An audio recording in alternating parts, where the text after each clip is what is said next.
నమస్తే సామా 6 TV news కు స్వాగతం। కరీంనగర్ పార్లమెంట్ ఎన్నికల్లో 1,00,000 ఓట్ల మెజార్టీతో కాంగ్రెస్ పార్టీ గెలుపుకు కార్యకర్తలందరూ కష్టపడి పనిచేయాలని మంత్రి పొన్నం ప్రభాకర్ సూచించారు। సిద్దిపేట జిల్లా హుస్నాబాద్ మండలం పోతారం ఎస్లోని శుభం గార్డెన్లో హుస్నాబాద్ నియోజకవర్గ కాంగ్రెస్ పార్టీ శ్రేణుల పార్లమెంట్ ఎన్నికల సన్నాహక సమావేశంలో మంత్రి పొన్నం ప్రభాకర్ పాల్గొని మాట్లాడారు। కొత్త రేషన్ కార్డులు త్వరలో రాబోతున్నాయని వచ్చే ఆగస్టు 15 లోపు తమ ప్రభుత్వం రైతులకు 2 లక్షల రూపాయల రుణమాఫీ చేస్తుందన్నారు। వచ్చే వానాకాలం పంటకి 500 రూపాయల బోనస్ ఇస్తామన్నారు। కరీంనగర్ పార్లమెంట్ సభ్యుడు బండి సంజయ్ నియోజకవర్గ అభివృద్ధికి ఏమైనా చేశాడా, ఏదైనా గ్రామాల్లో తిరిగాడా అని ప్రశ్నించారు। బీఆర్ఎస్ ఎంపీ అభ్యర్థి వాళ్ల పార్టీకి నేతలకు కూడా చేయి కలుపుతారని ఎద్దేవా చేశారు। తాను ఎంపీగా 5 సంవత్సరాలు ఏం చేశానో ఎంపీలుగా బండి సంజయ్ వినోద్ కుమార్ ఏం చేశారో చర్చకు సిద్ధమన్నారు। బండి సంజయ్ ఎంపీగా రాష్ట్రానికి ఒక్క పరిశ్రమ తేలేదని, బీఆర్ఎస్ పార్టీ చేసిందేమీ లేదని, బీఆర్ఎస్ కు ఓటు వేసి వృధా చేసుకోకుండా కాంగ్రెస్ పార్టీకి ఓటు వేయాలన్నారు। కరీంనగర్ ఎంపీ అభ్యర్థి ఎంపిక పార్టీ అధిష్టానం చూసుకుంటుందని, హుస్నాబాద్ నియోజకవర్గంలోని 304 బూతులలో పార్టీ అభ్యర్థికి మెజార్టీ వచ్చేలా ప్రతి కార్యకర్త కృషి చేయాలన్నారు। హుస్నాబాద్ నియోజకవర్గ కార్యకర్తల సమావేశంలో రాబోయే పార్లమెంట్ ఎన్నికల్లో ఈ నియోజకవర్గం నుంచి 7 నియోజకవర్గాల పోటీగా మన నియోజకవర్గం నుంచి ఎక్కువ మెజార్టీ రావాలని అందరూ హృదయపూర్వకంగా విజ్ఞప్తి చేస్తాం। భారతీయ జనతా పార్టీ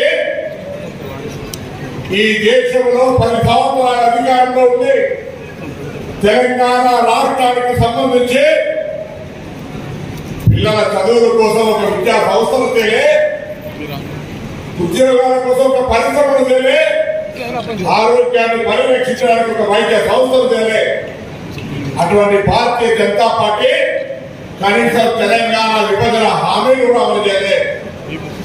అంతకు పోగా పార్లమెంటు సాక్షిగా ప్రధానమంత్రి తెలంగాణ ఏర్పాటును అవహేళన చేసి తెలంగాణ దొంగతనంగా తెచ్చుకున్నది, అర్ధరాత్రి తెచ్చుకున్నది।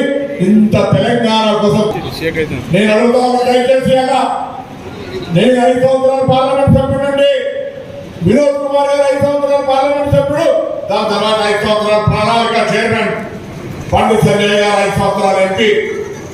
నేను మళ్ళీ హుస్నాబాద్ వేదిక అడుగుతా ఉన్నా, మీరు మేము 5 సంవత్సరాల పార్లమెంట్ నియోజకవర్గంలో కేంద్ర ప్రభుత్వం నుంచి అన్ని రాష్ట్రాలకు పోయే విధంగా కాదు, ప్రత్యేకించి ఏం తీసుకొచ్చారో చెప్పమని అడుగుతా ఉన్నా।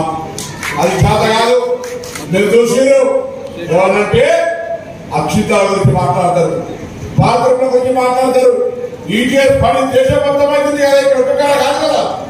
ఇంటింటా రాముడు ఫోటోలు వస్తా ఉన్నారు, గోడల మీద శ్రీరామరాత్రులు। మనం ఇంతకు శ్రీనివాస్ గారు చెప్పినట్టుగా నిన్న శ్రీరామనవమి మనం అందరూ పాల్గొనలేదా? శ్రీరామనవమి ఒక్కటే ముఖ్యమంత్రి గారు మనలో చెప్పారు, ఇప్పటికే మనం ఉచిత బస్సు ఇచ్చినా, 500 సిలిండర్ ఇచ్చినా, 200 విద్యుత్ ఇచ్చినా, ఆరోగ్యశ్రీ ఇచ్చినా, ఇందులో మేము ఇవ్వబోతున్నా। ఇంకా మిగిలిన వాటి గురించి అడుగుతున్న ప్రతిపక్షాలకు గట్టి